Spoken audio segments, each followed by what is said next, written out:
अस्सलाम वालेकुम सिंधी इन्फो सां गॾु आऊं आहियां अब्दुल क़यूम। दोस्तो हिन वीडियो में तव्हांखे हिकु नंढड़े मुल्क बांग्लादेश जी वॾी ऐं दिलचस्प मालूमात ॾींदासीं। वीडियो इंट्रस्टिंग आहे, आख़िर ताईं ॾिसजो, चैनल खे सब्सक्राइब ज़रूरु कंदा। बांग्लादेश 1971 में पाकिस्तान खां आज़ादी वरिती।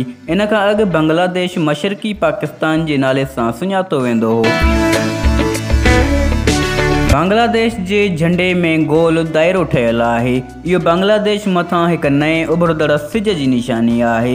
इन दायरे में ॻाढ़ो रंग 1971 जे शहीदनि खे भेटा पेश करे थो ऐं बांग्लादेश जे झंडे में साओ रंग बांग्लादेश सरसब्द हुजण जी निशानी आहे। बांग्लादेश में 90% मुसलमाननि जी आबादी आहे, 9% हिंदुनि जी आबादी आहे ऐं 1% ॿियनि मज़हबनि वारा आहिनि। दोस्तो अधु खां मथे बंगाली ज़राइत सां वाबस्ता आहिनि। बांग्लादेश जे फसलनि में सारियूं घणो थियनि थियूं। उन खां अलावा दुनिया जी 3% चांहि बि बांग्लादेश खां वेंदी आहे। ढाका बांग्लादेश जो वॾे में वॾो शहर आहे। ढाका ई बांग्लादेश जो गादी जो हंधु आहे। बांग्लादेश दुनिया में 3 नंबर मुस्लिम आबादी वारो मुस्लिम मुल्क आहे ऐं बांग्लादेश दुनिया जो 8हों वॾी आबादी वारो मुल्क आहे।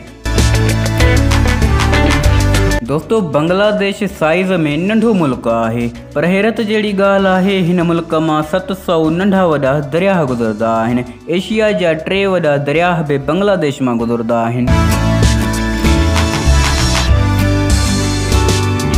दोस्तो बांग्लादेश कुदरती आफ़तनि जो घर रहियो आहे। हिन मुल्क में दरिया ज़्यादा हुजण जे करे सैलाब अचणु मामूल बणिजी वियो आहे। 1970 में आयल तूफ़ान हिन इलाइक़े जी वॾी में वॾी कुदरती आफ़त हुई। उन तूफ़ान में तक़रीबन 5 लख माण्हू मरी विया हुआ।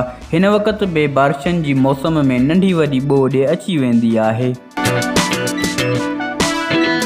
क्रिकेट बांग्लादेश में मशहूरु रांदि आहे, पर कबड्डी बांग्लादेश जी क़ौमी रांदि आहे।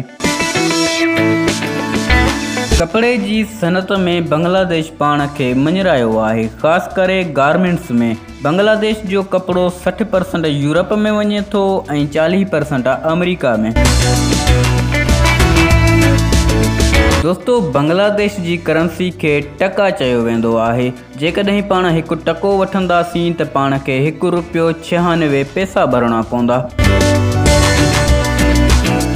उम्मीद आहे दोस्तो बांग्लादेश जी ही दिलचस्प मालूमात तव्हांखे पसंदि आई हूंदी। वधीक दिलचस्प वीडियोज़ लाइ चैनल खे सब्सक्राइब कंदा, घंटी जे निशान खे ज़रूरु क्लिक कजो। इन सां असांजी हर वीडियो तव्हां ताईं पहुचंदी। मिलंदासीं अगली वीडियो में। अल्लाह हाफ़िज़।